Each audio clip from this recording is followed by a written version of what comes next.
발언을 드리도록 하겠고요. 의사진행 발언 시간은 3분 드리도록 하겠습니다.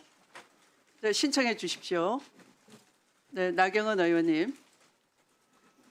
위원장님의 오늘의 모두 발언을 들으면서 심히 헌법 파괴의 위원장님의 행태에 대해서 분노를 금할 수 없다라는 말씀을 합니다. 자, 대법원장이 이 모두 발언을 하고 출석하지 않고 증인으로 채택하지 않은 것은 국회 오랜 관례입니다. 그것은 왜 그렇게 했느냐? 헌법상 삼권 분립 원칙을 존중하는 거였습니다. 만약에 이러한 삼권 분립 원칙을 저희가 파괴한다라면 이것은 결국 대한민국의 헌법 근간을 파괴하는 것입니다. 이것이 왜 생겼습니까? 조작 녹취 흔들면서 생긴 것 아닙니까? 그런데 조작 녹취에 관련된 증인, 열린공감TV 증인은 채택도 하지 않고 있습니다. 이거 왜 하고 있습니까? 대통령 무죄 만들기 아닙니까?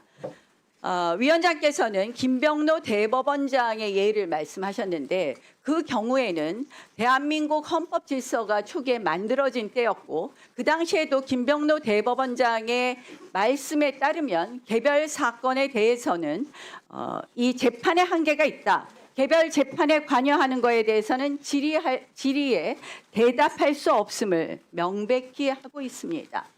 저는 위원장께서 지금 관례에 따라서 대법원장 이석을 말씀하지 않고 지금 민주당 의원들의 질의에 답변하라고 하는 것은 한마디로 대한민국 헌정사에 유례없는 일을 시작하고 있는 거라고 생각을 합니다. 즉시 중지해 주시고 관례에 따라서 이번 법사위 국감을 운영해 주실 것을 부탁드립니다. 만약에 이 위원장님의 논리대로 한다라면 저는 대통령도 상임위 국감에 나와야 되고 국무총리도 나와야 되고 국회의장도 나와야 된다고 생각을 합니다. 그러나 우리가 왜 대통령, 국무총리, 국회의장을 상임위 국감에 부르지 않습니까? 그거는 삼권 분립이라는 기본적인 여러 가지 원칙을 존중하는 것이라고 생각을 합니다. 절대 선출된 권력만이 민주적 정당성을 갖는 것은 아닙니다. 저희는 선출된 권력이지만 헌법적 권력에 의해서 민주적 정당성을 갖는 사법부를 함께 존중해 주실 것을 부탁드리고 오늘 국회 법사위에서 이 헌정사상 전대미문에 기괴한 국감을 진행하시지 말 것을 다시 한번 촉구합니다. 이미 우리 법사위 국감은 헌정사상 그리고 전대미문의 기괴한 국감으로 들어가고 있습니다. 어느 국감에서 제1야당의 간사를 선임하지 않고 진행한 적이 있습니까? 이 전대미문의 기괴한 국감 즉시 중단해 줄 것을 촉구합니다. 네, 김용민 의원님 의사진행 발언해 주십시오. 네. 이런 중차대한 상황이 발생했을 때에는 특단의 조치들이 필요합니다. 우리는 지금 여전히 내란을 극복하고 있는 과정에서 당연히 필요한 것들은 국회가 물어볼 수 있습니다. 자, 사법부 독립을 얘기하시는데 일단 그 전에 오늘 대법원장의 출석은 국회법 제121조 5항에 따라서 대법원장에게 출석을 요구할 수 있는 권한이 있기 때문에 그에 따라서 출석 요구를 하는 것이고 더 나아가서 국회법 129조 출석 의무 이미 있습니다. 헌법과 국회법에 따라 있습니다. 자, 그리고 129조에 따라서 증인으로 요구할 수도 있습니다. 이 증인에 대해서는 누구든지 따라야 합니다. 그러나 말씀하신 것처럼 대통령, 국회의장 다 불러야 되느냐? 보십시오. 이렇게 중대한 상황이 발생했지 않습니까? 대법원의 전원합의체 판결이 대선에 개입했다라는 이 의혹이 너무나 크게 제기되고 있기 때문에 당연히 불러야겠죠. 자, 그리고 사법부 독립 자꾸 얘기하시는데 사법부 독립에 대해서 좀 제대로 알고 얘기하십시오. 공부 좀 똑바로 하고 말씀하시면 좋겠습니다.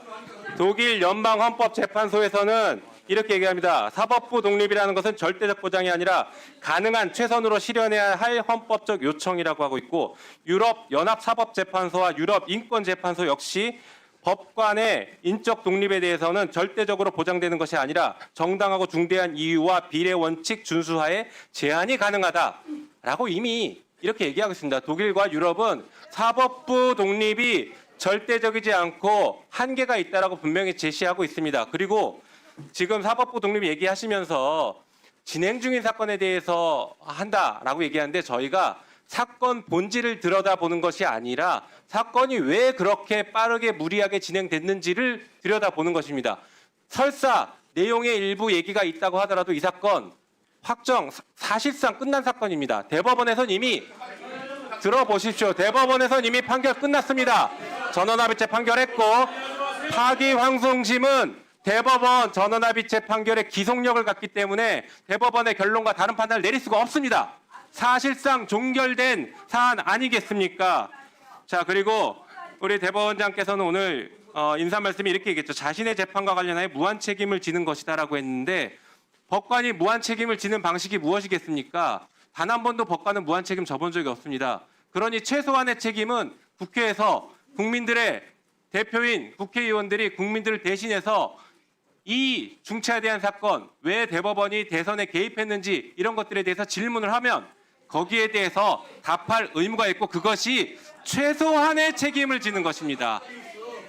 자, 대선 개입했는지에 대해서 국힘은 계속 가짜라고 하지만 날짜와 사실상 대선에 개입됐던 것은 누구나 모든 국민이 다 아는 것입니다. 그리고 대법원장이 사퇴해야 된다라는 것을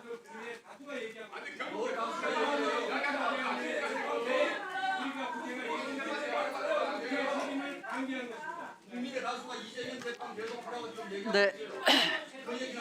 조용히 해주세요. 조용히 해주세요. 곽규택 의원님 조용히 해주세요. 시끄럽게 한 사람 보고 조용히 하라고 하는 거예요. 초등학생입니까? 신동우 의원님 조용히 해주세요. 곽규택 의원님 2번 경고합니다. 조용히 해주세요.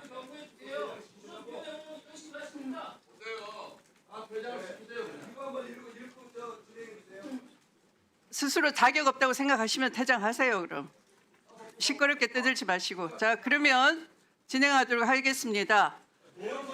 질의위원 순서지에 따라서 양